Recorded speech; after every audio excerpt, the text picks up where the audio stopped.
Special guest Emilia Rizzuto, the Can I Be Your Third dating game premiere, and the seductive art of Yoni Massage. All that and more today on the Number 2 Show.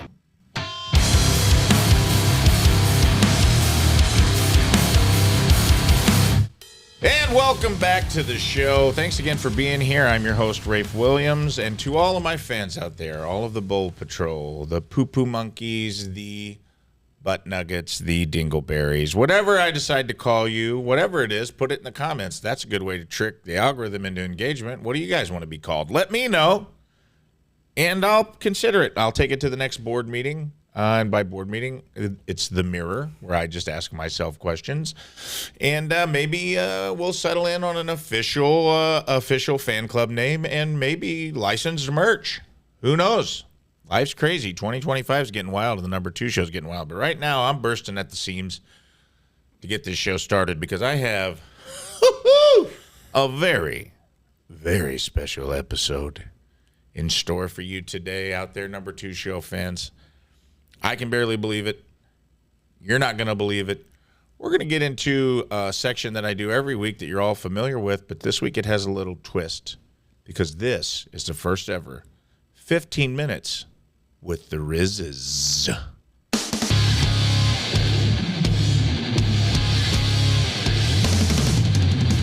Hey, what's that?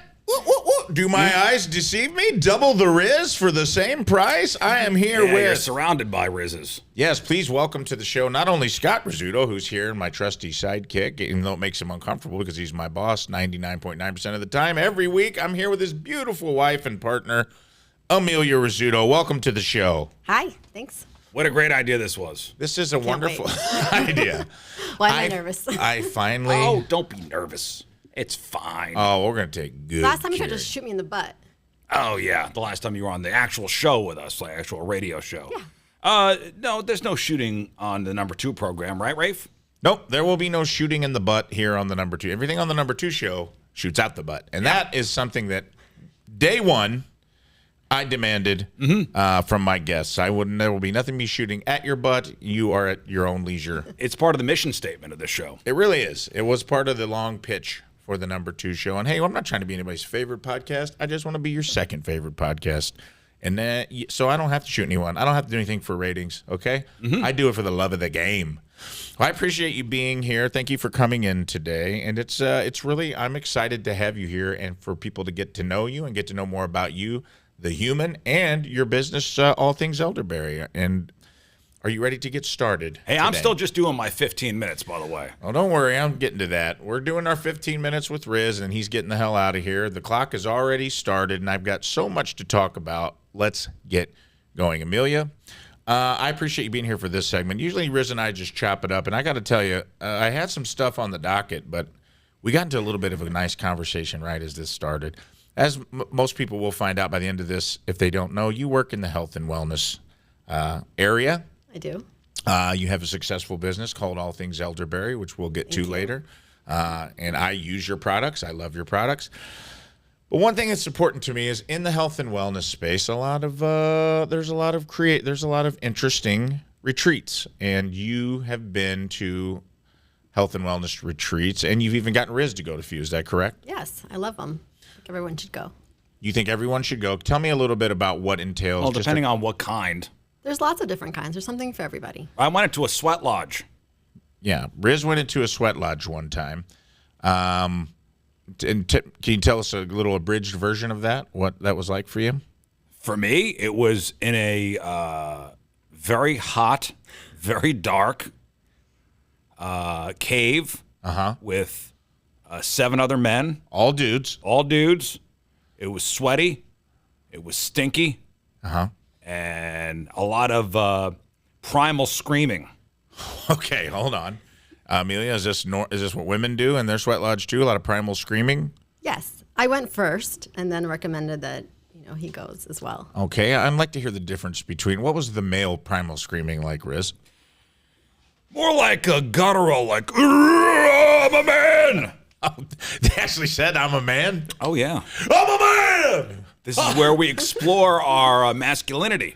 Drive an F-150, I'm a man! And we There's light wrestling. No touching. No touching. Touching is not allowed in the sweat lodge. Don't besmirch the Health and Wellness Sweat Lodge. All right, Emilia, for contrast, what was the female perspective of the sweat lodge? I'm assuming you were not screaming, "I'm a man." You're tickling. No touching. Those are the rules. No, I was not screaming, "I'm a man." But we also did have some yelling. So the idea is it's to get stuck energy out of the body. It's not just like a lot of people don't use their voice. A lot of people struggle saying what they want to say. This is just, kind of moving energy through and getting that chakra open. Oh. Well, now you made me want to do it. Right. And he made me never want to do it. Wait, you This don't is want the to yin go and yang. into a 175-degree clay hut With a With bunch of other others swinging sweaty dongs? guys? No, I don't. on a dirt floor And scream, "I'm a man" for an hour? scream you're a man for more than an hour. I do that every day in the shower. But we got to bang drums. Well, I don't do that. But I got a little shower mirror that fogs up, and I take piping hot showers, and before I come in at 4 a.m., I scream, I'm a comedian! I will say, I'm funny! I will say that it was for sure an experience, and I'm very happy I did it. You did tell me in private that it wasn't as bad as you thought, and No. that you enjoyed it, and that you went in there with an open mind, which is not like you. I got a lot out of it. I'll be honest with you. That's great. Found out you're a man. A lot of primal screaming. What did you get out of your experience, Emilia, when you went into the sweat lodge? Like what? I like the way you put it. It's a place where sometimes if people feel like they don't have a voice, you're not being challenged to necessarily articulate your words as much as you are just to emote, is what it sounds like, right? Right, and the idea is it's dark in there. No one can see you. There's only a few people in there. It's very hot. You're uncomfortable. So you're kind of getting yourself to that place where, like, how far can you push yourself to being uncomfortable and releasing what needs to be released? So the idea of the sweat lodge is you're going in, and it's like the womb, in a sense. So you're going in, and you're releasing everything that you like no longer serves you. And then when you come out, it's like a rebirth. Okay. So when you come out, you're like, that's all like left behind, and I'm kind of starting fresh. I felt like I was Ace Ventura coming out of the hippo's ass. The rhino. Yeah, the rhino, the hippo, at the end. I was all excited that I actually made it. There were dudes that tapped out. Yeah, people tap out, people throw up. People left. Dude, it was so hot in there. Was it the heat or was it the masculine energy? It was the heat, it was the dark, it was the whole thing. Yeah, because you were technically in your mom's womb yelling, I'm a man, Mom! Let me out of this belly, I'm a man! It's like 10 years of therapy. It's 10 All years at of therapy once. all in 2 hours. Yeah, that's a pretty good deal if you think Yeah, about it. When there's you're a lot just like, going on. Mom, you let me out of this vagina right now, I'm a man! I was euphoric for a couple days after. Yeah. I have a 401k, Mom. Let me out of here. Well, that's pretty cool. Well, so, all right, that was nice. Emilia has swayed me a little bit because everything she said sounded therapeutic. Everything you said sounded like Joe Rogan nightmare. recommended it to me. And that's okay. That's the yin and the yang of Let's the say male it's and female somewhere in energy. between that. Okay. Okay? Well, I think as a compromise. All right, well, that'll be the Louisiana purchase It's all of this perspective. podcast. Well, I like your perspective. I like the perspective of you're going in. There's safety in the dark. There is no pressure for you to have to articulate, but more just feel your feelings. Rafe and Emilia could attest to this. I went in with a terrible attitude. Well, I didn't need to ask that question. I knew that.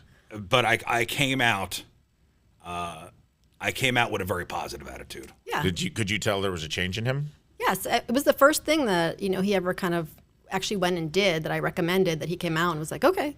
Okay. I thought this was good. Well, that's Typically nice. he ignores me, so. All right. That's well, true. Well, you want to tell him what else? No. You want to tell him what else? No, I'm about to get there. So after this, I happened to be with you.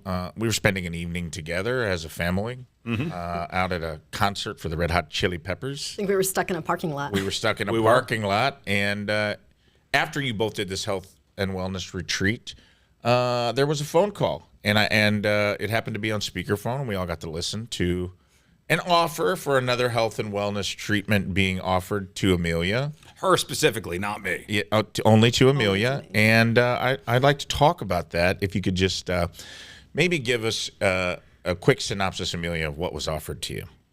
Well, there's a lot of people that struggle with expression and need help with that in the sexual area sometimes, And so there are services offered by other people where they come in and help you.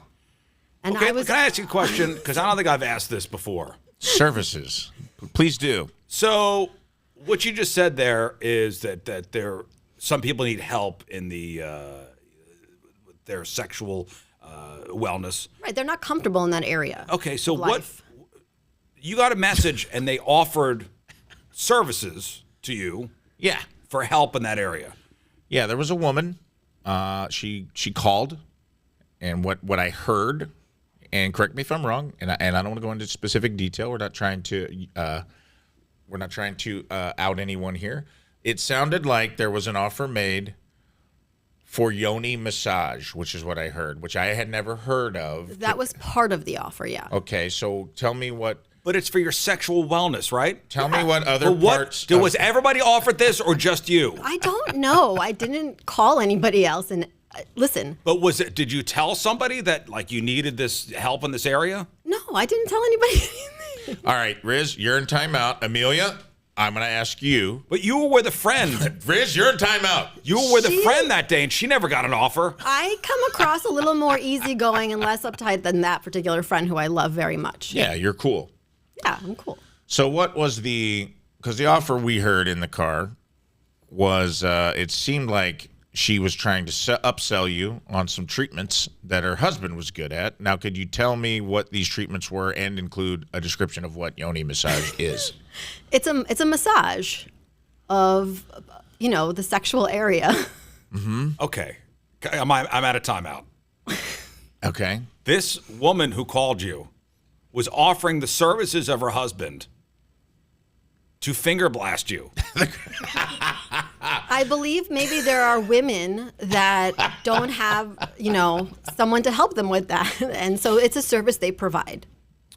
We have a guy here that has no hands. Now, I understand that they, in their marriage, him and his wife, yes, may need help in that area because he's got no hands. Mm-hmm. What does this guy have that your husband, who has 10 fingers? They didn't know you. They hadn't met you yet. This is before you went, by the way. This was after my session before you went. Okay. So they knew nothing about me, who I was married to. They didn't know. Maybe they thought, hey, she can use a little something. What? Yeah. That's wild. All right. And also the fact that this guy... You can always say no. The fact that this Which man... you did. Which I did. The fact that this man had his wife... How do you work that out where you get your wife to pimp out your fingers? There we go. Let's get to that. I felt like that was the soft sell I was witnessing, was like, here's a way to not make it super creepy. We have the wife call. She lobs it out there. Like, hey, just in case you're wondering, Derek is really good with, he has big old sausage fingers, but they're tender. And he's really good at helping you release. Listen, you guys always talk on your show about whatever works for other people.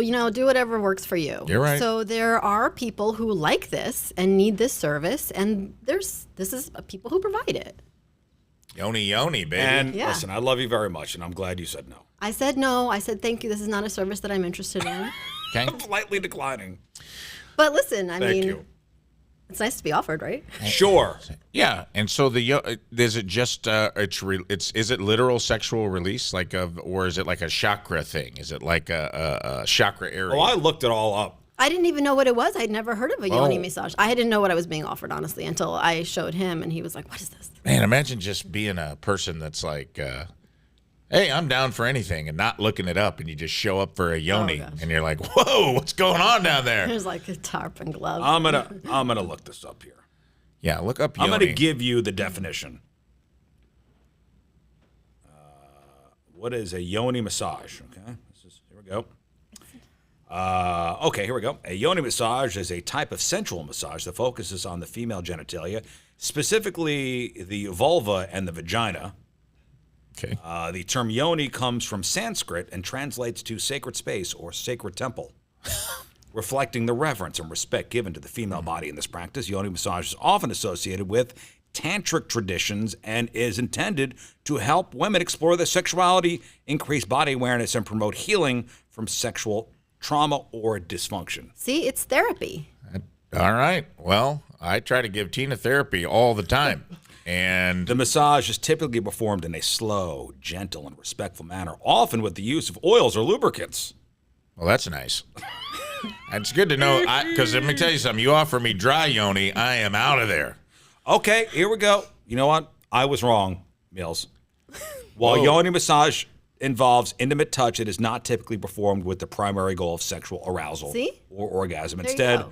the focus is on exploration, relaxation, and healing. It's My a mistake. It's a service being My offered. mistake. How could Women- I ever think a man using his hands on my wife would be meant for non-sexual reasons? Well, I hope you feel stupid, Riz, for the way I'm going you to stick felt. my head in this toilet that I'm sitting Maybe on right you would now. have benefited from it. Well, maybe if they Maybe would have I offered a would've hand release after I got out of the sweat lodge. Oh, I'm a man!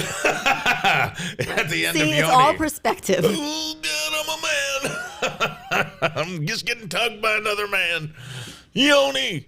See, the opposite would be he calls up and says, "Hey, Scott, great job in the sweat lodge. My wife would like to give you a hand release." What is that version of that for a man? Is there a name for that? The yoni? Yeah, the yoni. Is there? Is this only Scrony? for- My wife would like to offer you a scrony massage. Scrony massage, where she will get your scrot chakra all in alignment, where both testes hang at the exact same distance from the floor. I wonder who has a better close rate, him or her, on sales. Gotta be her. Ooh. Gotta be her. Should I be insulted that I was not offered? No, because I think once you signed up and went, I think then they realized, oh, okay, they're married. Oh, yeah. And is there couples yoni? Wonder if there's any kind of couples yoni There's situation. everything, anything you want, Rafe. That's, you know what? All right. What other what do they roll in with this package? What other sexual wellness? Just give me a quick rundown. Oh, I don't remember. I think there's just regular massage, probably. Okay. I don't know. There's some butt stuff, too. There's probably about. Butt stuff, I would, depending on. I would imagine. Is that I would imagine I that'd be don't know. butt I Not don't the remember. verb. I don't remember. I'm not Stuff sure. is not a verb in this situation, guys.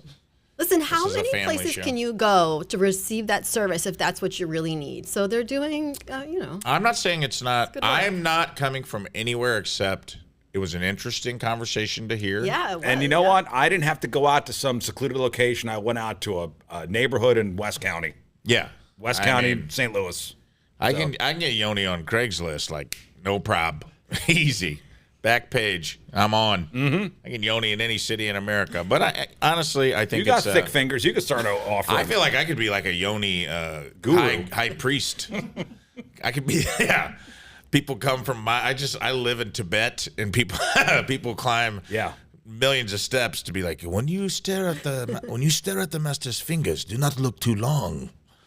They are mesmerizing. I just hold them up and wiggle my fingers, and they have an instant release. And If then the comedy they thank thing me. doesn't work out, you got another. I got a option. backup There you plan. go. Yoni Master. All right. Well, I think our time is up. Normally he'd be storming out of here, but you know what? He's going to stick around. Bonus time. He's going to stick around for a segment. I've got a little a game segment I want to play. Thank you for discussing your Yoni adventure with us here in the top 15-minute with the Rizzes. That concludes 15 minutes with the Rizzes, but we'll be right back with a very special game that I've designed just for these two lovebirds. We'll see you right after a word from these sponsors. Welcome back to the number 2 show. Thank you so much for hanging out with us. What a fun conversation. You learn a lot here on the number 2 show. You learned a little bit about Yoni, light my pony. Well, producer Zane didn't believe any of that stuff. Yeah, we had to tell Zane real. during the break that it was an actual story. This is the day you became a man. Yeah.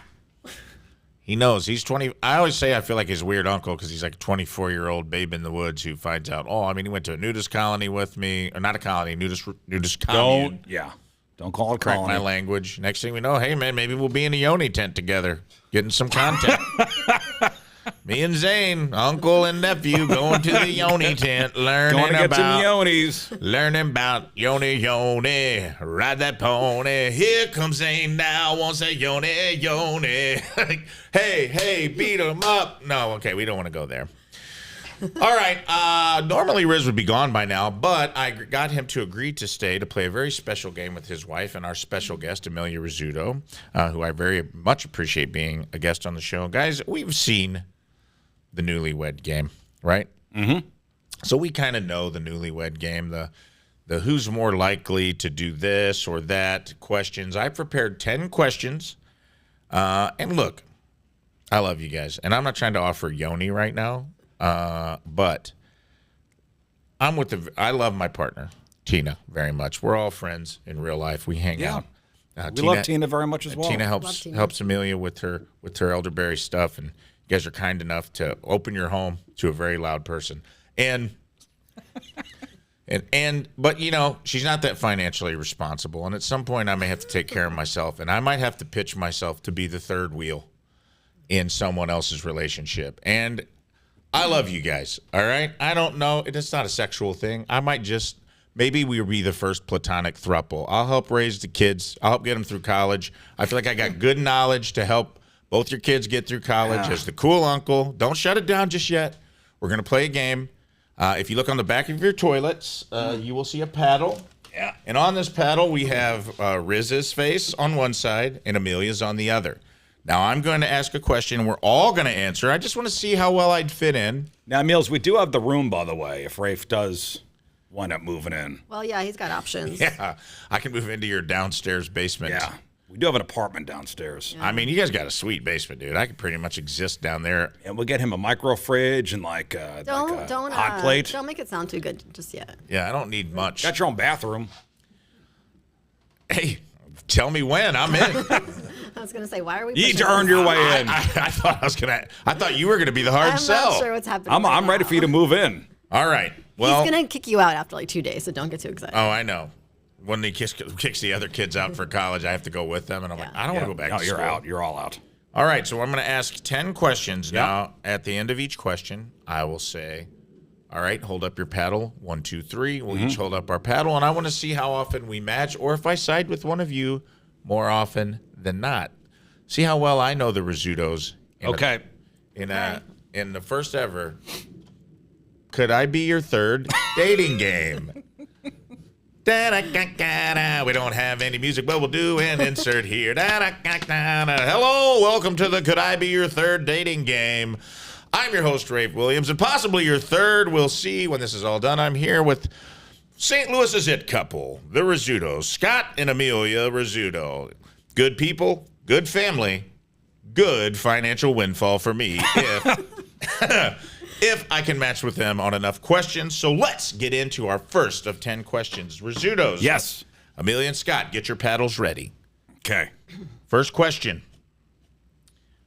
Who is more likely to be caught talking to themselves in the mirror? Who's more likely to be caught talking to themselves in the mirror? And on the count of 3, reveal your paddles. 1, 2, 3. What do we got? I can't see the monitor. Emilia for me. I said Riz. Me? I said you. Emilia, you said I me too? said, yeah. I've seen you. Talk to myself in the mirror? I'm a man! You actually hold like a hairbrush. Oh, Seen it. It's busted, dude. I did that once, okay?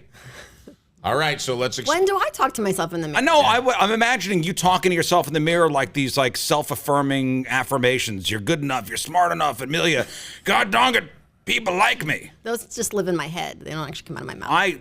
I could imagine you in the mirror. Seeing you beautiful. People like you. Yeah. Today's going to be a great day. I'm not a psycho. When have you ever seen me do that? No, I've never seen you. You probably do it in private. I chose Riz because I think that Riz would be most likely to be like doing movie auditions in the mirror to himself. Like, you talking to me?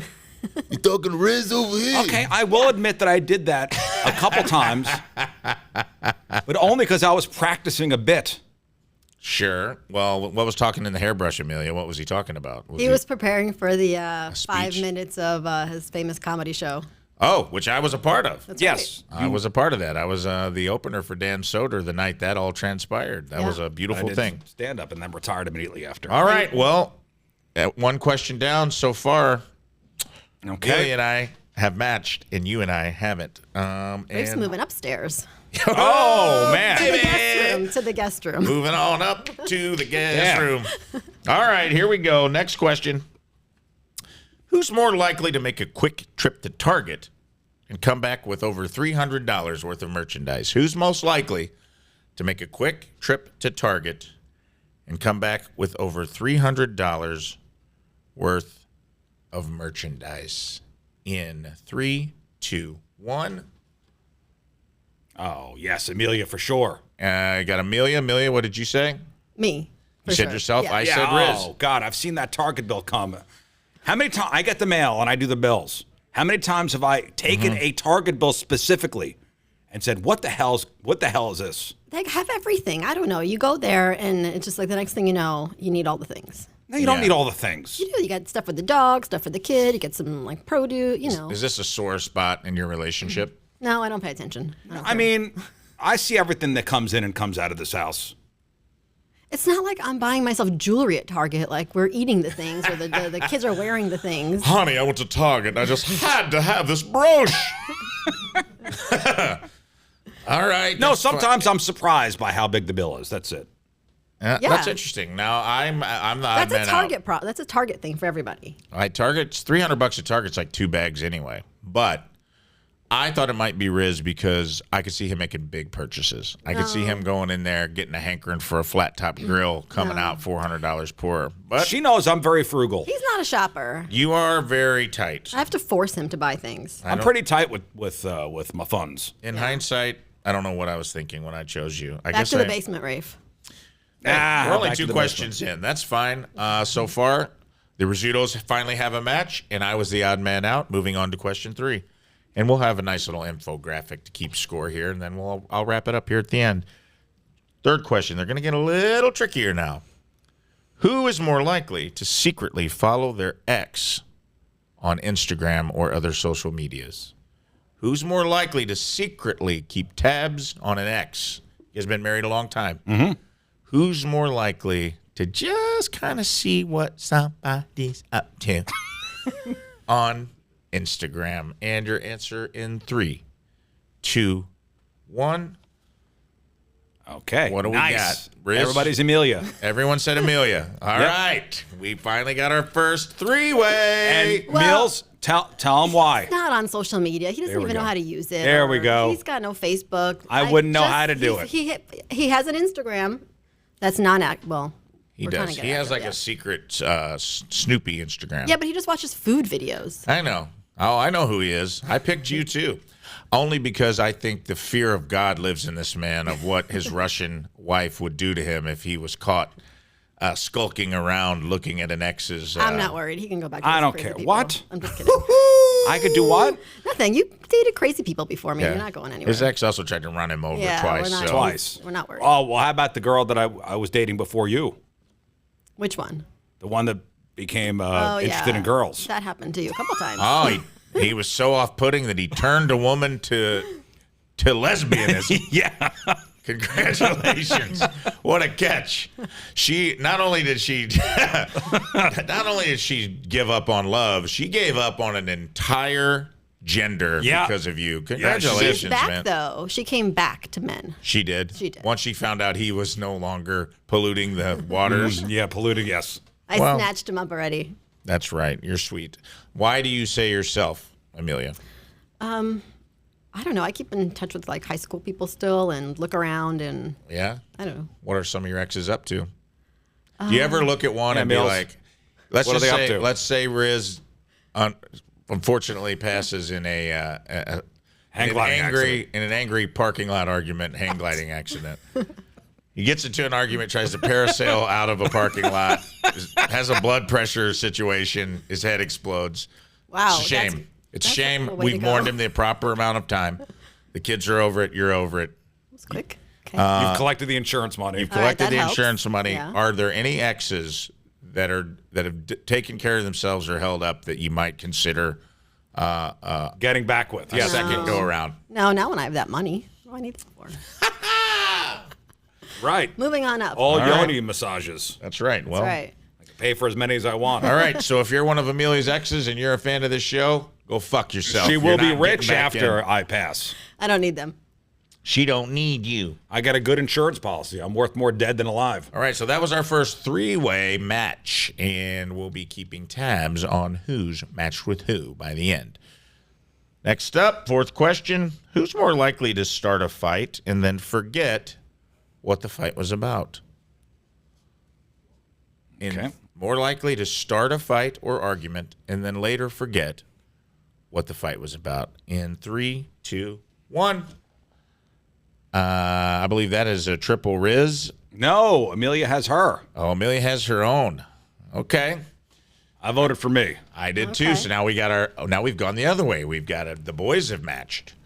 Amelia, The boys are back in town. I think we can both honestly say that he starts so many fights in a day that I can't imagine him keeping track of all of them. That was my logic. Well, I get over stuff pretty quickly. You do. Yeah, he'll like keep reminding me. Or, Yeah, he's like, a grudge enough, holder. Enough. Oh, Yeah, but I'm We're done also with that. I'm a grudge holder, but I forget why. yeah, that's kind of what I think too. I think you just know you don't like someone and you can't always remember why. Yeah, exactly. I try to move on. So you're more of the forgiving type. So you are more likely to forget out of coming from a place of health and like having a healthy self-image and probably No, a good No, just attachment like, style. man. What does it no, matter? you Nah. don't forget. If somebody wrongs you, That's different. You know. That's different than us just having a bickering. no, about something. exactly. We'll bicker and then I'll forget why we're bickering, but still hold on to whatever Okay. the original bickering was about. All right. Well, I guess we'll accept that answer, But Amelia. you know what? We and I remember your grandfather saying this: never go to sleep Never angry. go to bed angry. That's right. And we do try to follow that. Yeah. You do? We let it go. Yeah, rarely does a fight bleed over to the next day. You don't choose to go to bed miffed. No, Like you didn't find a and I always technicality remember around your it? grandfather always said that to me. Always. That was like his number one saying. Yeah. Okay. Well, that's a very healthy. I'm glad to be moving into a house with such healthy boundaries about We'll arguments. just yell at each other for a while and then we'll be done. Yeah, then we're over it. I'll cry in the basement. And the kids are like, stop yelling at each other. You guys get a divorce. You guys get a divorce. We're gonna have to go to therapy. You know what? A true story the other day. Remember I wasn't feeling well and you slept in the guest room? Yeah, I'm like, I want none of this. I'm going to the guest room. And my son, What'd he why, do? why are you guys sleeping in separate rooms? Oh, Well, really? you know what? At our age and like with the friends, a lot of people are getting divorced. It's kind of like the Yeah. kids are getting older. You've been together for 15, 20 years. Like Yeah. you're over it. So I think the kids are seeing lots of divorce. Mm-hmm. So anytime like we're fighting or I'm in the other room or something, it's like, what's happening? Well, don't make it seem like it's all like every time we're fighting. No. Oh, look at the cracks in the armor. Well, and my son's like, why you guys? I don't like this. I don't like this. I You don't guys want are him sleeping in breathing separate on rooms. me. It was simply a I don't want to get sick thing. Yeah, I have the option of not having somebody like breathing in my face who's not feeling well. Well, there's also the issue of your kids are getting older. They're starting to, they're having adult sensibilities. So they're starting to see things not through the rose-colored glasses of children. And also, they probably got a lot of parents getting divorced. They're like, oh, God, 2 Christmases? This is how it starts. Or maybe There'll only be one Christmas. Yeah. One Christmas, one Hanukkah. Damn, that's like the ultimate. They already get that. They already get that. All right, well, they got nothing to gain, so I guess you guys should Yeah. stay married. Next We're question. staying married. Who's more likely, speaking of staying married, who's more likely to Google, quote, is it normal for my spouse to blank, end quote? Who's more likely to Google, is it normal for my spouse to blank, to do something, end quote? In 3, 2, 1. I have Amelia. Oh, I got me. I have Scott. Okay, you guys matched. I did not. I felt like Amelia would be the one trying to Google, what's his deal? Why is he out in the garage punching holes in the drywall? She is knows this normal? why. I don't pay attention. Well, also, okay. I you know should've me. been. Like, you know my motivations for pretty much everything. Yeah, I think we've been together too long for that. I'm still trying to figure women out. That's why I'm Googling things. I still got questions. That's a good point. I should have thought of that. You guys killed me on that one. All right. Does that make sense? Yeah, definitely. Especially, I'm a pretty simple person. as we age, different things happen. Okay. So, yeah. I'll accept that answer, and I'll accept my defeat in that category. We have a Rizzuto match. I am the odd man out in this situation. We'll move on to the next question. You aren't happen to be keeping score, are you, Zane? Yeah, that would have been too much to ask from my producer. He's doing stuff. Leave him alone. just Leave giving Zane him a hard alone. time. Hey, He's trying to get over the Yoni thing. Listen, chill. He and I will work this out in our Yoni tent. That's between me and the boy. Next question, number 6. Who's more likely to have had a crush on one of the kids' teachers? Speaking of the kids. Who's more likely to have had a crush on one of the kids' teachers at school? In 3, 2, 1. Me?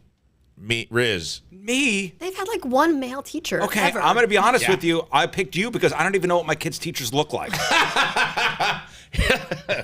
are very Absentee few father male is teachers. a weird defense. I don't even know what they look like. That is true. I do believe him when he says that. Well, I don't. So And not enough information. No, enough information. I actually Bad agree with question. Emilia. It wasn't a bad question. It was I agreed with you. I go, there's probably more likely, because of the trade, the kids have probably had more female teachers, meaning there's probably more chances of one of them being kind of hot Absolutely. than... They've had some hot teachers. Who? There was like the 2nd grade teacher, the 3rd grade teacher. They were I cute. couldn't tell you what they look like. Oh, my gosh. Look at Miss him trying... Mano was cute. Yeah. Okay. It sounds like maybe you Italian, had a crush. you know? Uh-oh. Oh. Starting to sound like maybe it is Emilia having a crush. She's remembering him by name. You know, Miss Mano, she was a 32, 24, 32.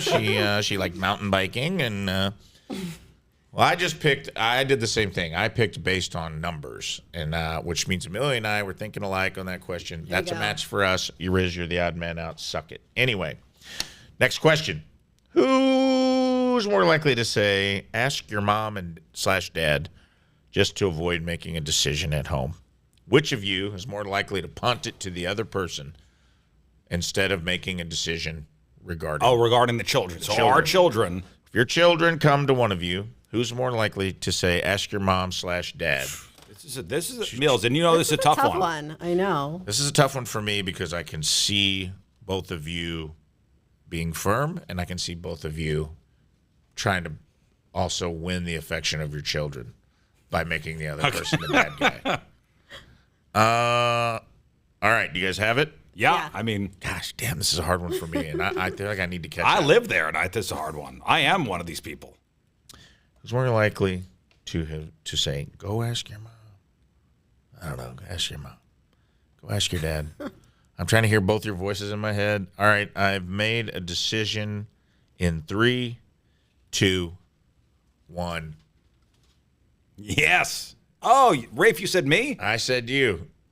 You guys said each Emilia? Yeah. Gosh, dang it. I almost went Emilia.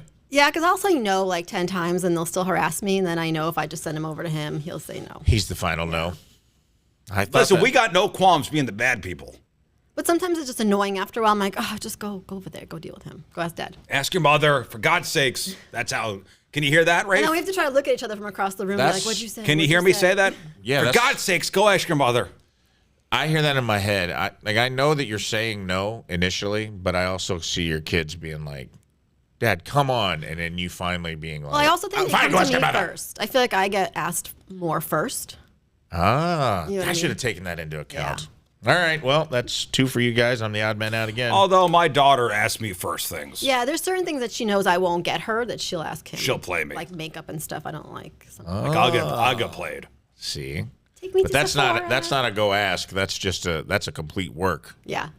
I try to not say no to her.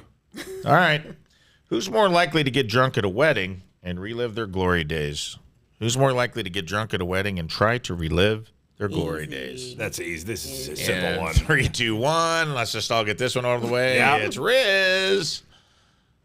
No explanation really needed. We just know he's going to get drunk and cry and give a speech no one Usually- asked for. And I'm gonna have to take care of it. Yeah, well, and there have been times recently where you're like, hey, let's not go, We're let's not not doing be this. Frank the Tank tonight. Yeah. You actually have to give him a talk before Yes. weddings to be like, Especially hey, when it's my side of the family. really? Yeah, Yeah, because they're 'cause- drinkers. Well, no, because he, Has a tendency to a la- overdo it an sometimes. extra layer.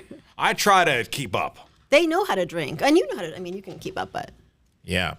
But, I sometimes go a little further. my brother likes to egg him on, so it doesn't help. Yeah. I met your brother. He's a cool guy. He is a cool guy. We have a very good relationship, and he treats me like a younger brother. Yeah, he'll throw money at him to make him go do stupid things. That's wonderful. That sounds like you really And love as it. somebody who's fiscally responsible, yes, have I gotten myself into bad situations? I have. And thanks to my lovely wife, who's very understanding. I'm still here. You're still here. And there have been some times recently where you've told me, please, let's not get out of control tonight. And I'll say, I'll do my best. No What's the worst I'll say thing he's no ever- guarantees. Meals, what's the worst thing he's ever done at a wedding? Well, it was my friend's wedding, and she married a dentist. And I'm in like the other room. It's like kind of like a big wedding, and all I hear is his voice on stage telling dentist jokes. Nobody was laughing, right? Yeah. It's tooth 30. Right, yeah, like that. They're not funny. And, well, I do remember that. And then you at the front of the stage, get off the stage. And I had to run up there and be like, Get off the stage How right did, now. Okay, how did you end up there to begin with? Your brother My offered brother me gave money. him $100. Said, "Here's Dude, I a dare you to hun-" go up. I dare you to go on stage and do like 5 minutes. Oh, this was a dare. Yeah, by my course it brother. This was. is someone that I grew up like, with. Okay, were you doing like joke book dentistry jokes? No, I was just off the cuff. Just corny stuff. It wasn't even funny. I was hammered. It was hammered. He almost fell off the stage. It was not. Whose wedding? Was this your cousin? No, my friend it's your Sarah, friends. who Oh, I've this known was not since I even was like a family. baby. No. Yeah, this is a family friend. Like we grew up together. So my brother was there. My parents were there. Nice. People we And grew he's a up- good yeah. dentist too, by the way. Yeah, he's a very good dentist in Manhattan. All Russians too. It's All like Russians. Well, who's this small man making shitty jokes Yeah, at my that's- daughter's wedding? Yeah, Pretty much what half it the room was. was full of dentist students or dentists. All right. Well, that was kind of a gimme, but we all matched on that one. Next up, we're getting to the end here. We got a couple more. Who, if caught, is more likely to go and talk to the kids if getting caught in a compromising position as a couple? Who's most likely to go tell the kids we were just wrestling? Who's going to have that talk? Who's going downstairs? Who's most likely, in the off chance that the kids don't knock before they come in, you don't know they're home, you guys are, in the throes of passion, and kids see something they can't And they unsee. run out. You see the dollar signs of the years of therapy. They run out, throw themselves off the balcony, survive, and now someone's got to go downstairs and smooth this over. Okay. And say, Mom and Dad were just wrestling, practicing moves. Okay. I want to know who is most likely to go have that conversation. This is a tough one, too. No, it's not for me. Me either. Damn it. I feel like I know who it should be, and I could be wrong. But all right, here we go. In 3, 2, 1. Oh, you said me, Rafe? Yeah. No, I'm in the garage with the car running Yeah, and the he's out. I'm in the garage with the car running and the door closed. It's Emilia. It's Yes. definitely me. Definitely. All right. Well, That's kind of my department. it is. Yeah. Yeah, she's in the health and wellness. Yeah, I don't know Division of why the I didn't house. think. Yeah, you're the one that understood Yoni's benefits. I don't Yeah. know why I wouldn't think you were the one. Yeah, I would have. I'd be moving in with a friend for a little while. Maybe I would take that route. Like this is therapy of some sort, or Your dad is trying to get certified in Yoni. Don't worry no. about it. All right. Anyway, damn, I'm way behind now. Yeah, It's a match you're for the not moving in. Rizzutos. Final question. Who's most likely to snap and join a cult? Who's most likely to snap and just join a cult? Also, another easy one. All right. In 3, 2, 1. Yeah, Rafe, you're moving in, pal. I get it. When she's out, joining whatever health and wellness Yoni cult, living We got in the a jungles three-way. of It's Brazil. Emilia. yeah. In the meantime, you can put a tent in the backyard. Me? No, Rafe. Oh, Rafe. Well, I chose Emilia because I feel like she would be the only one open-minded enough to even consider any sort of membership into anything. You're so curmudgeonly about everything and very suspicious. Yes. You would be hard to get into any kind of cult, even though it sounded like that I'm a man. Had you close. This was like a 2-hour sweat lodge thing, Rafe. I get it, and that's what I'm saying. The demands of a cult would be something that would be a whole thing to you. I went because my wife recommended it. I get it, and that my whole point is like I think you're willing to. I think you're open-minded in small time increments, but not in big. A cult's a lot of time increments, and you're not trying to give up that much time. I feel like Emilia would really commit to something. Yeah, I'd probably overstay. Commit, overstay, try to see it through to the end. Yeah. Whereas he would get mad, complain, probably be asked to leave the cult. Yep. You'd have to go get him off stage at a cult event because he would be up there. Try to take over. Yeah, be doing $100 for $100. He's doing cult jokes. All right. Well, that was 10 out of 10, and let's see how we did. I think we did good, Mills. Yeah, I think so too. Rafe, I don't know. Rafe, not so much. Rafe didn't do well. All right, let's take a look at the final results now that we've concluded the first ever Could I Be Your Third dating game. Coming in, guys, in first place, champion and leader of household, with 9 matches out of a possible 10 with at least one other person on the Could I Be Your Third dating game. Emilia Rizzuto, score of 9, almost a perfect score. Clap it up for her. Well done, Emilia. All right, now coming in second place, and this could turn the tide of history in Wildwood, Missouri. Did Riz beat me? Or do I know more about his family than he does? Coming in second with 8 out of 10 possible matches with at least one, if not all, of the participants. Could I Be Your Third dating game? Scott Rizzuto, everybody. He did it. Scott Rizzuto. Clap it up for the man.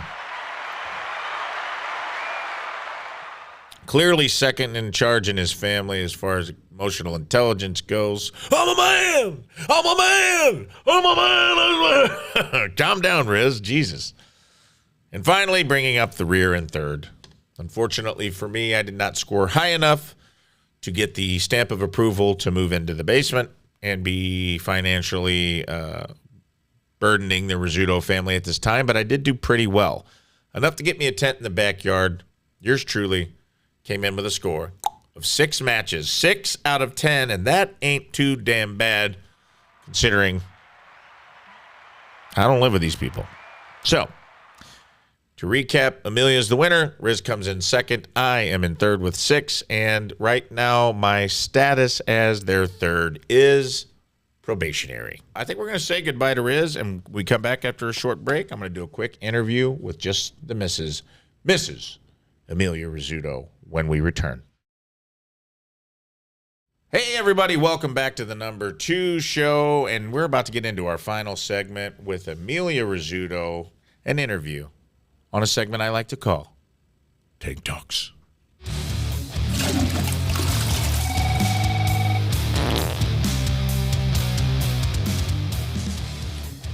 Hello, welcome back, Emilia. Thank you so much for coming and doing the show today. Hi, thanks for having me. That was fun. I'm having a blast. We kicked the old man out of here. Now we get a little bonding time for us. And it sounds like maybe end of days is happening around us. What is that, a storm? Fighter jet. Wow. Can you guys hear that out there in number 2 show land? We got a fighter jet flying over us. Well, it is end of days. What are you going to do? Well, let's talk about health and wellness. Might as well end your days healthy. That's right.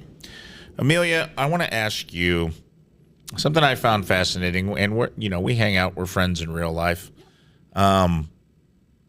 Dating a Russian woman myself.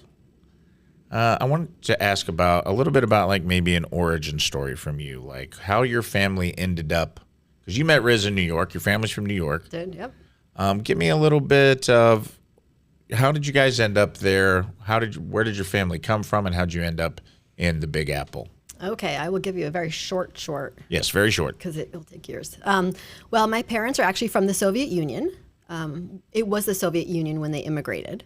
Okay. And so they were like in their 20s, you know, they had my brother, and they actually just got permission to leave. So back then you can't just leave the country. You're like a prisoner, you know, so you have to file papers. You got to, you know, they got permission to leave.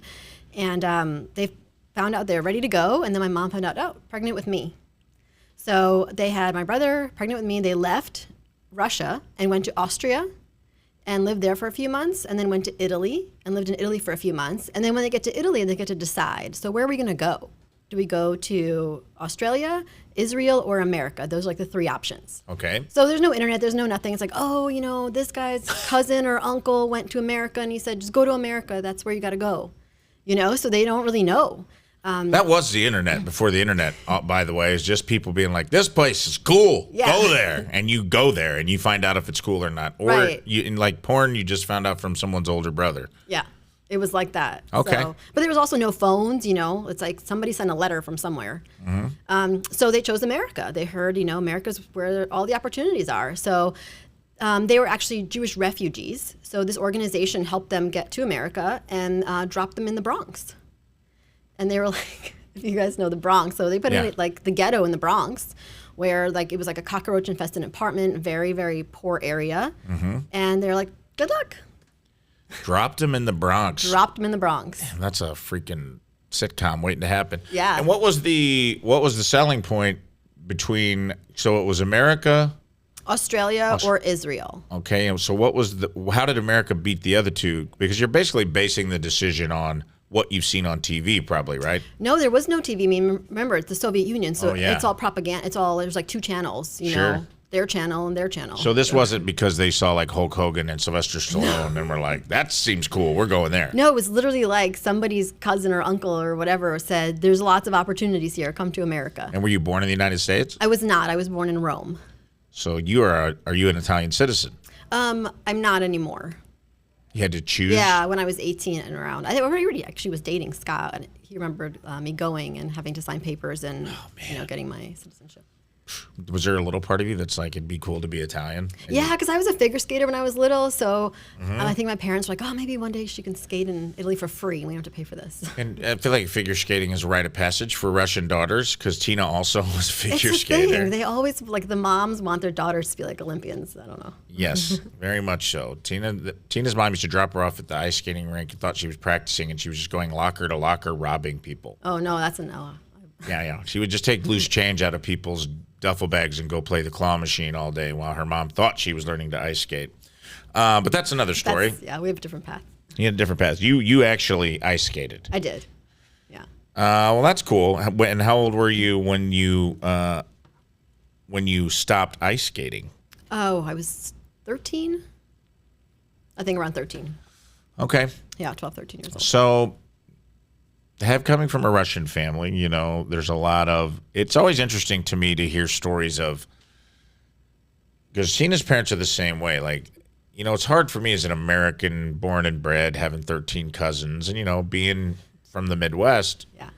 Just leaving an entire life behind. Because once you leave, you can't really go back. No, there's no going back. So it's not like you get to just, like you and I right now could go live in Australia, come back to the United States anytime we wanted. It wasn't really like that for people in the Soviet Union. They had to make a hard choice and live with the choice. Yep. Well, they knew anything was going to be better. Right. But then the nuclear family becomes very important, or is like maybe more focused on, because there isn't really much of an extended family unless you had family that already immigrated here, right? Well, we had my grandparents. So my dad's parents were also on the same list. So they kind of went together. That's great. And then my mom's parents and her siblings already were they had filed the paperwork. So when she left, she didn't know if they were going to be allowed to leave or not. But luckily they were just a couple of months behind them. Okay. So everybody got here. So your parents got here, and your dad, what did he do for work? He drove a cab. In New York? Yeah, in New York. Him and my uncle, they shared a medallion. They called it a medallion back then. And they still a thing. Drove a cab. It's still a thing. I talked to a New York City cabbie recently, and when they only issue so many medallions to drive a cab in New York, and then part of the retirement plan for a cab driver is selling your medallion to somebody, right? I know. Unfortunately, they sold it too early. Yeah. A couple of years after they sold it, those things just skyrocketed. Got Yeah, out. my dad sold the medallion, and he opened up an actual limousine company. So I always was like around entrepreneurs, you know. So he had a limousine company. It was a great company. It's called Aristocar, and he had that for a couple of years. Like Goldman Sachs was one of his big accounts. I think it was around like there was like a crash when kind of all those big companies, you know, collapsed. Sure, in 08. Yeah, in '08 he sold and then opened up a medical office with a friend of his. So they were, you know, doing like medical treatments. They had a doctor in there and stuff. He just kind of owned it. So kind of just bounced around, and then finally he bought a junkyard in Jersey. That was like his last business. Man, he went through the entire lifespan of a car. Like the beginning, baby, here's a baby transport, a cab. And then he's like, now I'm a full adult transporter. It's a limousine. And now if you get hit by the limousine, you can come to my Now office. this is where cars go to pass away. Your dad ran the whole gambit of vehicular lifespan. But being around that, and then your mom?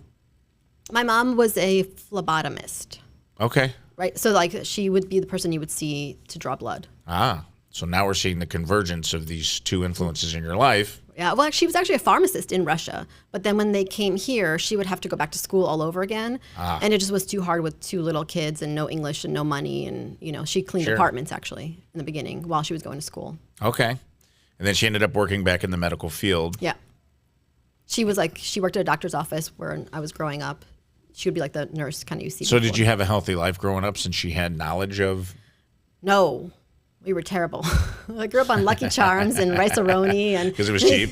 You know, those Entenmann's. Well, we didn't know any. They didn't know. You know, that was food. God, I love We didn't know. Entenmann's. Yeah. Entenmann's those crumb top Entenmann's? donuts. It was are the round ones, the chocolate glaze. Mm-hmm. Yeah, with just boxes of those. God, I love them. The Entenmann's crumb top donut is my kryptonite. If I eat one, I'll eat the whole box. Yeah, terrible. So you grew up in New York, and then you went on to, and I want to touch on this, Fashion Institute of Technology, which is FIT in Manhattan, yeah. FIT Manhattan, which I believe is one of the most premier fashion schools in the world, right? It is, yes.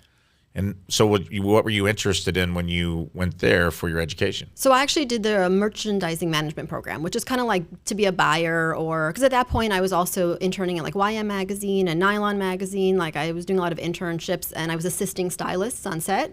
So I'd be the person that was like taping shoes, like getting the models dressed, steaming all the clothes, kind of getting everybody ready to go. Did you choose outfits for people?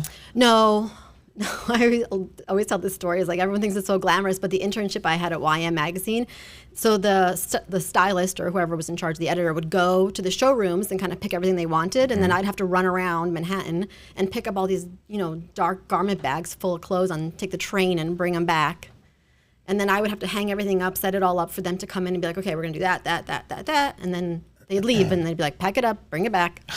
So your internship in glamour was Not glamorous. that at all. No. But you got to pay your dues, right? Oh, 100%. Yeah. I mean, yeah, I've done comedy in laundromats and Yeah. fried chicken places where nobody wanted it, and that's part of the deal. Yeah, but I had some fun experiences, like being on cool photo shoots and Yeah. celebrities. So did you think that that's where your life was going to take you, was a career in fashion? Yeah, definitely. I was already like at the school. I had the job. I was doing all the things. Mm-hmm. Yeah. Then you met Scott, Then I met a boy. Daniel Rizzuto. No job and blue hair. He had blue hair, no job, but he wanted to be a radio man. And he ended up moving to St. Louis, Missouri, and you decided to come with. I did. And there wasn't a Fashion Institute of St. Louis. No, Now, but I was at this done. time, you were done, right? I was done. Yeah. Did you try to work in that field here? I did. Yeah. What did you do here when you moved to St. Louis? So it's actually crazy. Like within 3 weeks, I just like everything worked out for me. I found a job in the paper for a company called Soft Surroundings. They were looking for a producer. And just by chance, the person that was shooting, like the photographer, was somebody that I worked with in New York. And my boss that I had there was like his agent. And I don't know, they put in a good word. I put in my resume. Within 3 weeks, I had the job. It was amazing. Yeah, that doesn't happen. That's like a No. George Carlin story where he's like, I moved to Houston, got into radio, went to L.A., started performing at the Playboy Mansion. Next thing I know, I'm the most famous comedian on the planet. Yeah, it was just incredible. Okay, and so what got you out of that biz? Oh, babies. Babies? The boy. The boy? Yeah, so I was traveling a lot. For producing photo shoots, you have to go like scout locations, cast models, then you got to go on location for like 3-4 weeks at a time. Okay. So that's very difficult to do when you're pregnant or have a baby. They look at you once you get pregnant and they're like, all right, who's going to take her job? Really? So that's yeah. even behind the scenes, it's that way. Oh, the day I got pregnant, and as soon as I knew, I was like, I gotta wait till the last second to tell him. So you were like, as soon as I start As soon showing, as, like, yeah, it's over for me. 100%. All right, so that was your exodus from fashion, but and much like to me when I hear you tell these stories, and I wanted to ask about them, it seems like you learned a lot about entrepreneurship from your dad. You learned a lot about health and wellness from your mom. You were very motivated and went to one of the biggest fashion schools and worked in that industry and did everything, and then you pivoted. And after you were, a mother to 2 kids, the entrepreneurial bug bit you again, and you entered the health and wellness space. Was there anything in between that? So actually, when I was pregnant with my son, I was about 30 years old pregnant, and I have Crohn's disease. I was diagnosed when I was a little kid. Yes. And I had a really bad flare-up when I was pregnant for the first time. And I was in the hospital, and they were just like, we're just going to up your dose of meds. We're going to give you some steroids. And that's kind of when I was like, oh, my gosh, this baby's not out yet. I'm already, what's happening here? And so I went back to school.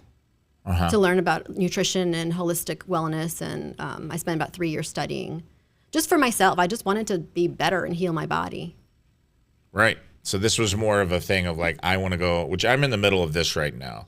I was excited to have you on today because I want to talk about that. Like, I'm kind of in the middle of like trying to bridge that gap to introduce holistic wellness into my life. Now, and did it help with your Crohn's? Oh, 1,000%. I've never been hospitalized since. I've been in remission for years. I take barely any medication. I mean, it's changed my life. Yeah. I feel like your work blends natural remedies with like modern wellness approaches. So how do you see the balance between, because for me, I've been kind of starting to go to people to try, I've been having gut issues. I'm always trying to heal my gut health. I badger you about stuff all the time, and you've given me stuff that has helped. When I don't feel well, I take elderberry gummies and things like that, and I put elderberry honey in things that your product, and you can see your product right here on the front of my desk. This is all things elderberry elixir. You can chug that anytime you want. Tastes good. Everything's great. But the question I have is, how do you see the balance between like ancient healing techniques today and today's like technological advancements in healthcare? How do you see those things working together? So I think people need to just take a little bit more responsibility for their own health. We kind of all know what to do, and it's just hard to do it because our lifestyle is so chaotic and we have so much stress. And so I actually think it's really simple. I think we have everything that we need inside of us to be healthy, as long as we're eating the right things, drinking enough water, and removing the things that are bad for us. So take out the bad, put in the good, move, get sunlight, drink enough water, and that's already like an incredible start, and it's free. That's the easiest thing to start with. But then if you are really struggling and you have illnesses, there are, natural remedies that you can, again, start with those before you do pharmaceuticals and start healing the gut, start cleaning up your diet, start getting better sleep. And eventually, this is what I tell everybody all the time, it takes time. Like, you can't expect that. We're so used to pharmaceuticals. Like, I have a headache, I'm going to take Advil, it's going to be gone in 20 minutes. It's not how it works. You're healing your body, so you have to do a little bit of work, and you have to give your body some time to heal. So after a month or, it's been 4 weeks, I'm done. Well, it takes 6 months to a year, for your body to fully heal, and you have to put the work in.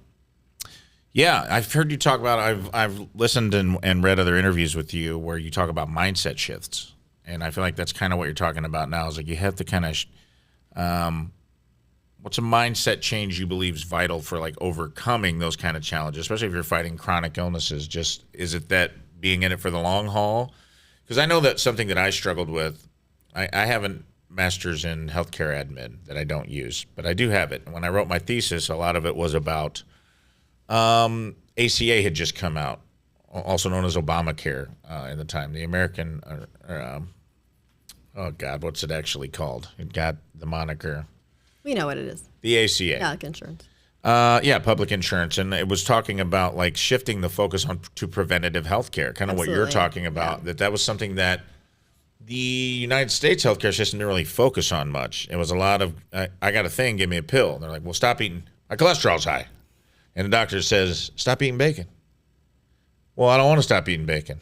Give me a pill. I'm like, all right, here's your pill. And that was kind of like a hyperbolic oversimplification of it, but Yeah. that our healthcare system kind of ran like that. And I feel like there is a shift now where some preventative healthcare, some personal accountability, and holistic 100%. remedies are starting to be integrated into the healthcare mindset of our country.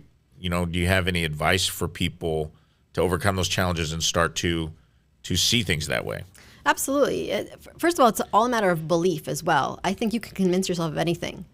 You know, so if you're a hypochondriac or if you're always thinking that you're sick and you're like, I need a pill, I need a pill, I need a pill, you know, we've been taught that. So even like you said, blood pressure, you mentioned, exercise, number one, you know, go exercise. So it's just, again, just taking that responsibility on yourself. Like nobody wants that. Everybody wants the easy pill. And that's how we've been trained. And I truly believe that we've been trained that way by the pharmaceutical companies because this way we're constantly just money-making machines for them. If we're healthy, then they don't make any money. Yeah, I mean, there's no money in the cure. Yeah. So if you have cholesterol, you know, fix your diet, pull out sugar. I know you mentioned fat, but I actually believe you pull out sugar. And go exercise. Like that'll change your life. That's huge right there. Right. Well, and I also think that like, you know, that's part of the American culture too, is like, you just talked about it. You were just kind of like, do you have those conversations? The pharma companies, that was everyone's big. When you have to go to defend your thesis, everyone's like, well, who's going to pay for it? If we're going to make healthcare a fundamental right, you know, because my argument was we have to decide your health isn't a commodity, right? No, that's all you got. I can't say, Emilia Rizzuto, give me $10,000, let me move into your basement, and I will give you 4% of my health. You can't do that. That's not a thing. It's something that you possess that you can't barter or trade with. So we had to decide as a society whether it's a fundamental right to have access to healthcare or not. And part of that was like, well, who's going to pay for it? And I was like, well, these pharma companies could pay for it 10 times over. Yeah, like, look, that's a good suggestion. It's a very Occam's razor thing of like, who's benefiting? That's who should be paying. You know, just in ED medication, I think this was in like 2014. I believe it was like $14 billion in the big three, which is Viagra, Cialis, Levitra. It was like $14 billion of profit a year with a B. You know, and it's probably raised exponentially since then, since it's hit the market, it's generics and things like that. And that's just one pill. And then there was also like, I believe the same company that made Crisco made Lipitor. So it's like they were supplying the lard to fry the chicken in and then the pill to keep your blood pressure, you know. Yeah, it's a business. It's all a business. So we have to take ourselves out of that model, you know, and that's it. You just have to step out of it. And there's things in nature that work great, you know, and then personal responsibility. Just do the right thing. Like, you know, work out, sleep, drink. So that's the thing. I think we have to take ourselves out of the model because they're not going to take us out of it, you know. No, they want the money. That's for sure. Money. So elderberries have become kind of the symbol of your brand. Yes. Speaking of. Yeah. Like what role do nature and like seasonal changes play in inspiring your creative process when you're developing like products for your elderberry line? So the reason that the elderberry line even started was because, like I mentioned, I have Crohn's and I was always sick. So the medication that I was on it's called Remicade. That's what I was on, and it's immune suppressant. So a lot of people have autoimmune conditions, and they're on medications that actually suppress their immune systems. So I was constantly sick, and I took a flu shot one year and got like really sick from it. I actually I was with that person that it affected badly, and I got so sick I was like asleep for days. I mean, I was like unconscious. And so then I was like, oh my gosh, I have to find something that will help. That's not a pharmaceutical that, and I found elderberries. Did some research and discovered that elderberries have incredible immune support, high in anthocyanins, flavonoids. So it's good for your heart, good for your brain, great for circulation, very anti-inflammatory. And Missouri's like a big grower of elderberries. And I was able to grab some fresh elderberries off a farm and start making my syrup. That's how the whole thing started. Yeah. So, and now that the business has grown, I have lots of other products that are, like you said, are seasonal. So honey for more springtime, and the elixir is great for springtime as well because it's got local honey and fresh elderberry juice. But also gummies for kids, and then we do jelly, which is delicious for any time. So dude, I just had a peanut butter. We had peanut butter and jelly day last week. I had a peanut butter elderberry jelly sandwich on plain white bread. I know there's a lot of sugar in there, but get off my back, lady. I can only do so much. It was great. It's delicious, yeah. It was wonderful. what do you think? Advice for entrepreneurs, like given your journey, being diagnosed with a challenging condition, like you're talking about, becoming a founder and a thought leader in an industry that is changing and integrating itself with medicine, like what's a piece of advice you would give to someone trying to turn their adversity maybe into a creative venture? I think it's the same advice as I have with healing. It takes time. And there's going to be so many bumps in the road, like you think it's going to just be like, but it's not like. You think it's going to be like when you got into fashion? You moved here and you just got the got job. the job, everything's great, it all works out. But it's not. Being an entrepreneur, you're like, yes, this is awesome. And then it's like, oh no, now I got, So it's just, there's bumps, it takes time. You just got to just keep going and always have your vision, like hold your vision strong. I think if you know where you're kind of trying to end up, you have your goal, you're just eventually going to get there. I believe you'll get there eventually. Yeah. Man, you're inspiring me right now, dude. Thanks. And I do think that like there's probably, I know it's like this in every industry, but health and wellness, especially holistic, it's probably a smaller community than you think, as far as like thought leaders and people that are like leading the way in those categories, the community and connection of it, that I feel like your journey's attracted probably a community that you engage with, and you engage with fans of your products. And I wanted to ask if what's the most memorable piece of feedback or maybe a connection or some sort of result you didn't expect that you've had with someone through your work since you started? Okay, there's two things I want to share. One, just for the group that I have found in the wellness space, St. Louis is incredible. Like our wellness in St. Louis is the best. Like we have chiropractors and acupuncturists, and you can go to a million gong sessions and yoga. Like it's a huge thriving community here in St. Louis, so we're very lucky. Like the sweat lodge, cool. We have so many cool things here. So coming from New York and being here, even when my mom comes to visit, or family or friends, everyone's like, God, it's so incredible what a great community St. Louis has. So that's been amazing, and I've made some of my best friends, just through this journey. And then one cool thing with Elderberry, I actually was in a part, delivering some elderberry to a local shop, and some woman chased me down in the parking lot when she saw me carrying it.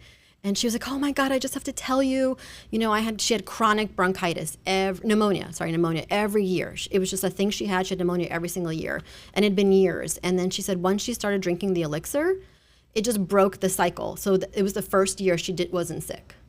And she was like beyond excited. She's like, I'm telling everybody. That's got to be great. It's like it's a nice moment. It was, because I was like, oh, good, somebody cares. It's helping somebody. And so much work. And that's the thing, dude. I don't care what you're doing, whether it's, I can only relate it to comedy, but I always call it those moments you get to put in your heart. Like you get to put some moments in your pocket and some in your heart. The moments in your pocket are when you have like big breakthroughs, as an entrepreneur. Like, oh, I get paid to do comedy now. Yeah. Oh, I'm headlining. I'm actually not scraping to get by. And then you get moments in your pocket when, you get an email from someone. Like I had an email one time from somebody that was like, hey, saw your set on Circle TV. Which I thought no one saw that comedy set because it was supposed to be a big deal and ended up not being a big deal. And she goes, I just wanted you to know my husband died 8 months ago. I've been spiraling in depression. I feel like I haven't laughed or even felt like laughing. And I don't know if it was timing or your personality or the universe, but I watched a set and I laughed until I cried. And it was the first time I've cried good tears in almost a year, and I just wanted to say what you do matters and thank you. And she went and found me, she's like, I went and found your website, and I just wanted to. Now, I love that. It's great. Yeah. It doesn't put $1 in my pocket, but but it feels good yeah. when you have those moments. It makes you feel like you're on the right track and you're doing the right thing. And that could be more valuable too. Honestly, I think it is more. That gets me through being on the road or some of the tough parts of the business that no one sees much better than knowing that I'm making a little bit extra cash. Yeah. So I'm glad that you got to have that moment. That's very cool. Is there anything? I want to wrap it up because I want to get you out of here, but I have so many questions I wanted to ask you. I'm going to pick a couple more. Okay. Is there anything, what's a quirky or unexpected talent that might surprise people about yourself? Quirky or unexpected talent. Well, my ice skating skills. Yeah? Do you think you can still roll? If I slap a pair of yeah. skates on you right now, can you roll? Yeah, for sure. Can you can you get airborne? You know what? I actually switched to hockey when I was about 13, really? 14. Yeah. So I played hockey in high school, and I was the only girl actually in the entire area that played hockey. So I was playing on the varsity boys hockey team. So since I switched skates, I just never bought new figure skates. Okay. And so I don't know that I can get airborne because I don't have a toe pick anymore. But I'll race you. So you think you could speed skate? Well, I mean, depending on who I'm racing. I've never ice skated before. What do you think would happen if I put on a pair of ice skates and just You'll went? go right down. You don't think no beginner's luck? I can't go raw This dog is not the a skates. beginner's luck thing. There's no luck. It's slippery. It's a thin little blade. Even if I've roller skated. I don't know how good your balance is. Well, I'm very top heavy. Yeah, That's obvious. I think you'll go right down. I'm built like the Kool-Aid man. I would suggest holding those little, those things you can take that. The walker? Those little Oh, walkers. dude, I got to go out there like with a walker. That would be my There's suggestion. going to be little kids skating around me. I got tennis balls on a walker out there like a true old person. Yeah, I'll take you skating. All right. Well, I'll hold you to that. Tina and I can hold you from each side. I'm curious if she falls down every day in our life, and I can't imagine her on ice. That's a good point. How was she an ice skater? I don't know. I'd like to see it in person. I've seen pictures. I know it's real. Yeah. I've seen pictures of her with the medal around her neck, and I don't know if that was a staged medal for the photo or if that really happened. I mean, she had Soviet parents too, so Her mom pretended. the pressure was there. Is there any movie, TV show, music artist, anything in pop culture for that you find inspiring right now that could be influencing your work in any way?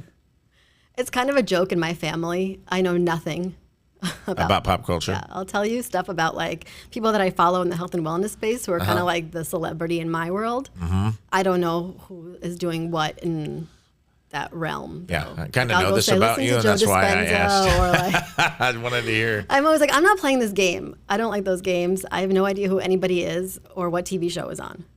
You really don't. Unless Scott turns it on, or I have to fold a giant pile of laundry in front of the TV. I don't even know how to put it on. I'll ask the boy, be like, "Hey, I want to watch this. Can you turn it on for me?"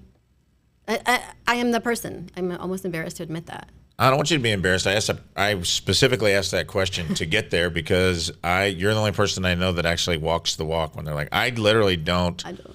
I feel like everyone's just engrossed in their phones and pop culture, and you really are trying to live a healthy, well-balanced life, which is who you should be turning to for advice about a healthy, well-balanced life.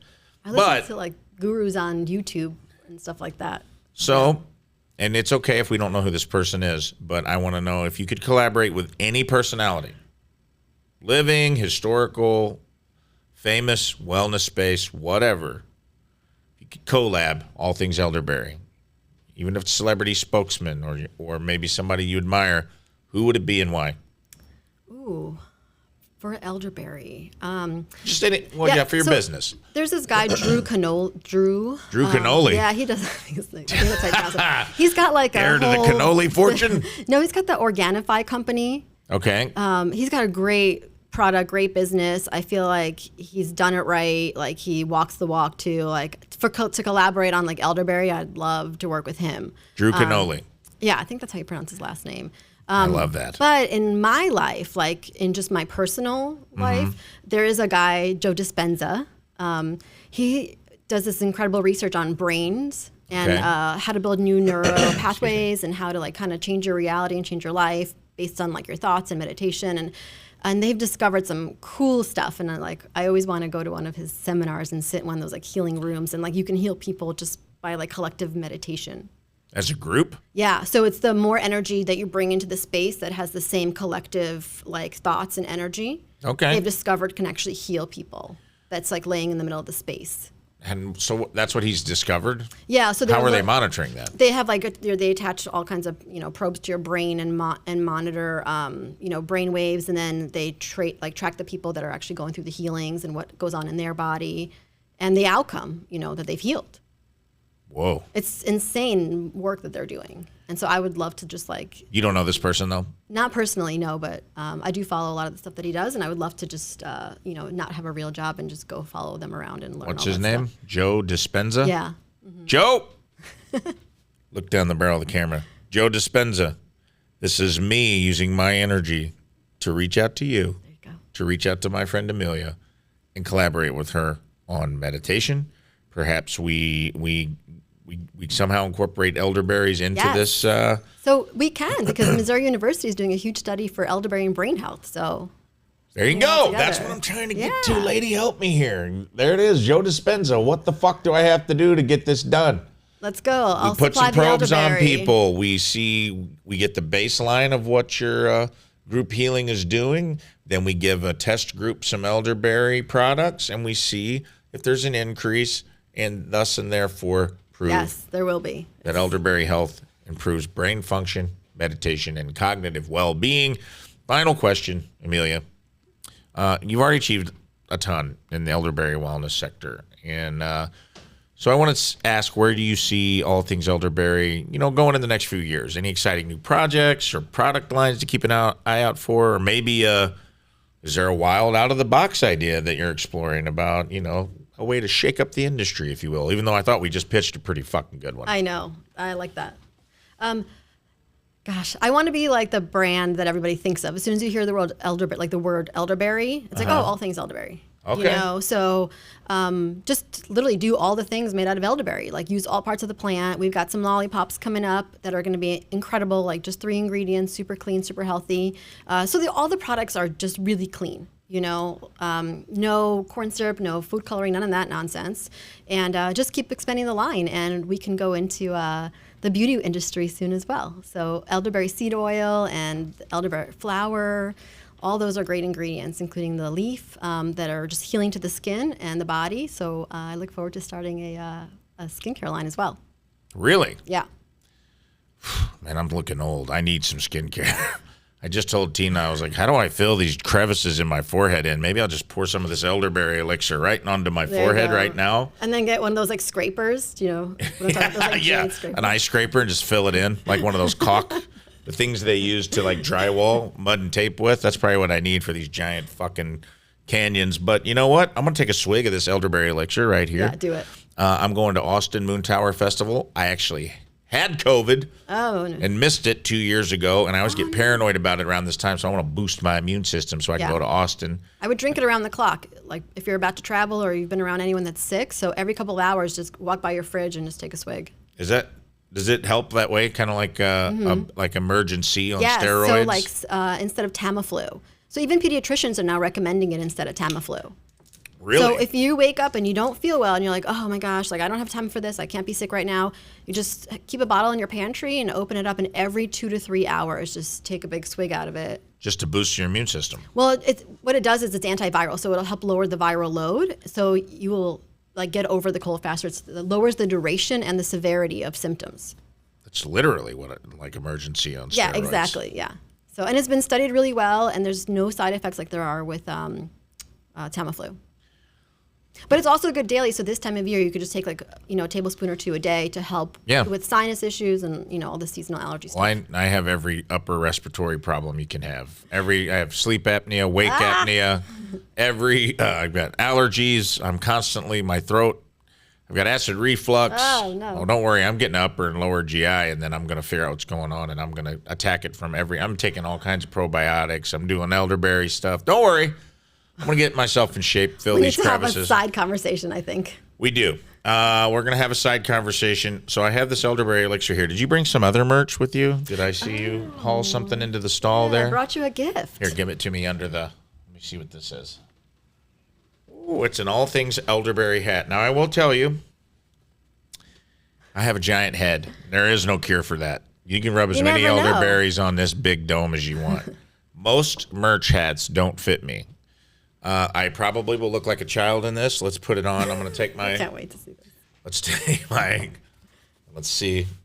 See, I have a very long dome, so that's as far down as it goes. Interesting. It looks and pretty on good, camera, though. yeah, it looks pretty good. I do feel like a little bit like a little kid or like I tried on a child's hat because it won't go down any further over my eyes. I kind of feel like, guys, let me play in the big game. So your parents didn't put a helmet on your head when you were born to get that shape fixed? No. It's not the shape. It's just a giant. My family we were all like 10-pound babies. We're all just big corn-fed, like science experiments that just probably destroyed our mom's vaginas on the way out. But she's a good lady. I was the only one that I pretty much wrecked her, and then she got C-sections. That's just how it is. Oh, God, too much information. I'm sorry. That wasn't the way I wanted this to end, but that's the way it's going to end. Big thank you to Emilia Rizzuto, owner, CEO of All Things Elderberry, and a good close friend of mine, and wife and better half of my co-host, Scott Rizzuto. Thank you for coming in. I hope you had fun. I had a blast hanging out with you. I did. Thank you. I loved being here. All right. We'll be back in a couple shakes. Emilia's out of here, and I'll wrap this thing up. And we're back. Thanks, guys, so much for watching or listening to this episode of the Number 2 Show. This was a fun one. I actually learned a lot. Had a great interview with Emilia Rizzuto, owner of All Things Elderberry, wife and first lady of the Rizzuto Show, partner and better half of Scott Daniel Rizzuto, my bud and my co-host here on the show, my sidekick, if you will, my Kimosabi, my Tonto to my Lone Ranger, my Robin to my Batman, my Jekyll to my Hyde, my Thelma to my Louise. Well, his Louise came in today. We had a great time hanging out. We learned a lot about elderberry, health and wellness, and holistic medicine.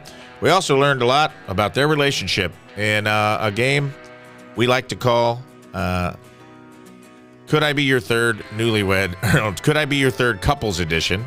Could I Be Your Third Dating Game Edition? There we go. I got it on the third try. And also an unexpected turn into the wild, wild sausage-fingered world of Yoni Massage. What more could you ask for in an episode, guys? And if you enjoyed this episode or episodes previous, it always helps me if you like and subscribe and share and leave a positive review on Spotify or Apple or wherever you listen to podcasts, you know? I know every freaking time there's a cut in on one of the podcasts you listen to, you hear this shit. I don't like saying it, but it's true, all right? I don't want to be your favorite podcast. I want to be your second favorite podcast, the Number 2 Show. Literally, figuratively, spiritually, metaphorically.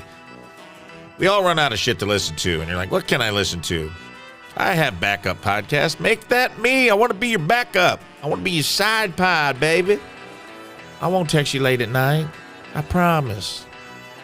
I ain't going to get jealous and get into your number one podcast DMs. Try to blow up what you got going on with, you know, Theo Vaughn or Martin Maron or Last Podcast on the Left or NPR Fresh Air. I don't know what you listen to. I don't care about them. I care about me and you. And I'm fine being your second. But I want to be other people's second too. And for me to do that, you got to be able to share me the way I'm willing to share you, baby. So it helps if you tell your friends about the pod. I transcend genre. I'm just a guy doing a show. Yeah, the set is a public toilet, but it's not really about that. It's about getting to know people, getting into things that I'm interested in, trying to have a good time, play games, be funny, have fun. No two episodes are ever the same. So you just got to buy into the concept that I like to have a good time and party. And I'm your friend, and I want to chat with you while you fall asleep or take a dump or try to kill time at work. Whatever it is, put me in your ears, put me in your heart. And until next time, I'm Rafe Williams, host of the Number 2 Show, and always, and I do mean always, invest in a bidet. See you later.